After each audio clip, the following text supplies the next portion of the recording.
Newzroom Afrika's Malungelo Booi was in the DRC last year.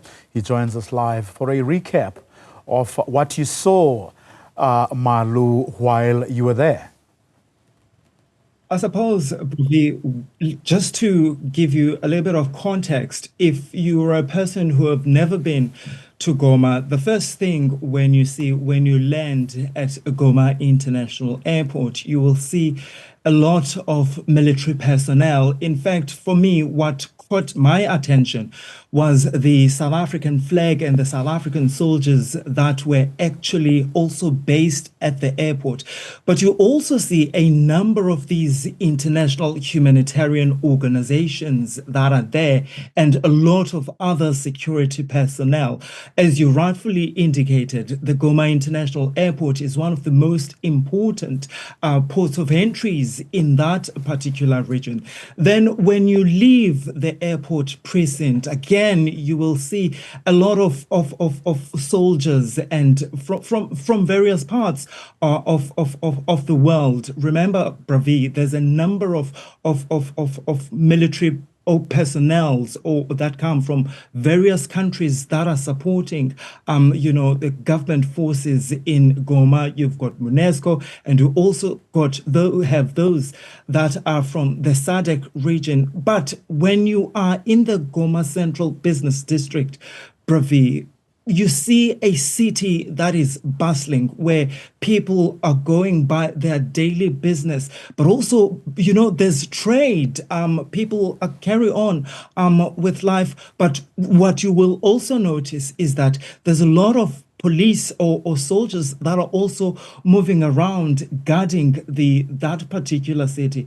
And then you realize actually that not all is well in this particular in that particular city. But it's when you move out also, Bravi, of the periphery of Goma, when you really then start to feel the impact of the violence that has been going on for decades. We went to one of the hospitals that treats some of the victims of the war, where we found women and children, including some of the soldiers that are fighting in this war. They were treated there. And some of the people, Bravi, were telling us some of the most harrowing stories. They find themselves caught in the middle of this violence. And I think what is most important, Bravi, here, people need to remember that people in North Kivu are constantly on the move because of the violence there.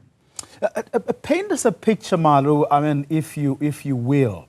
How is life like for those people, the ordinary folk who, as you say, are caught in the middle of all of this?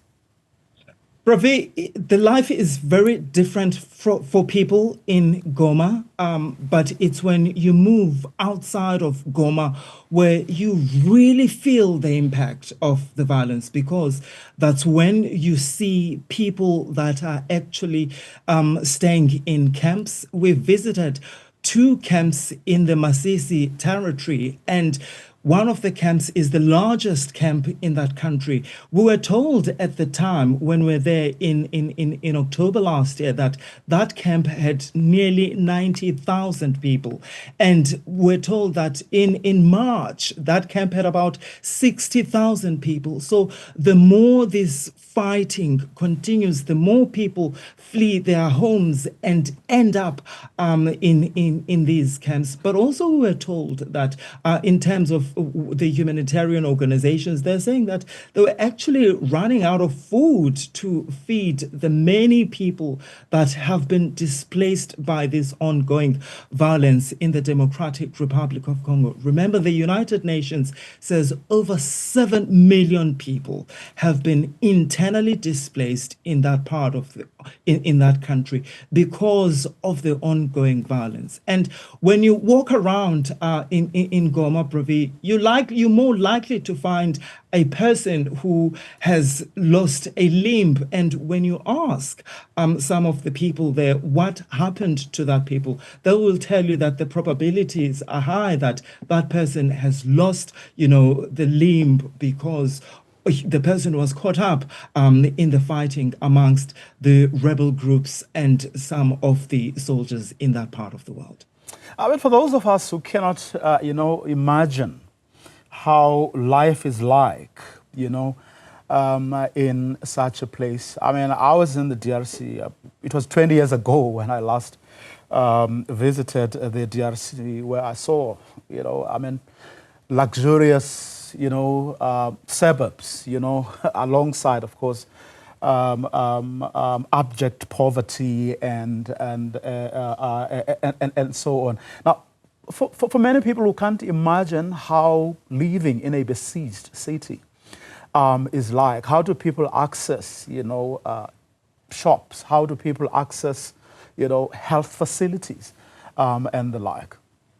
It's an important question, Bravi. And I'll give you an example about Goma, right? So if you are in Goma, there are parts of Goma that are relatively safe. In fact, some parts of the North Kivu province are classified in terms of the level of violence. For example, in Goma, some parts of Goma where we stayed, in fact, the place was categorized as color green, and we're told that there we are safe. We are not likely to experience violence, but as you move further out of Goma, the colors change to amber as well, or to orange or red if you live close to the front line. And a lot of people, Bravi, are unable, in fact, in some of the areas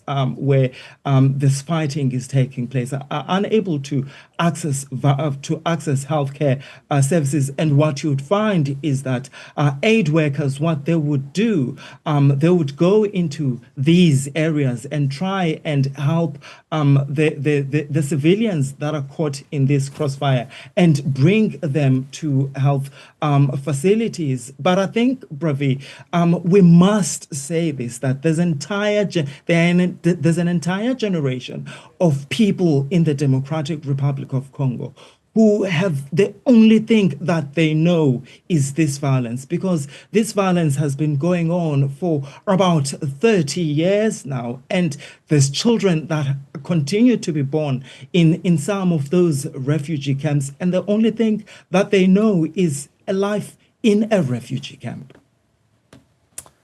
Malu, thank you very much for those insights. Malungelo Booi, our colleague, who was in Goma in the DRC only a couple of months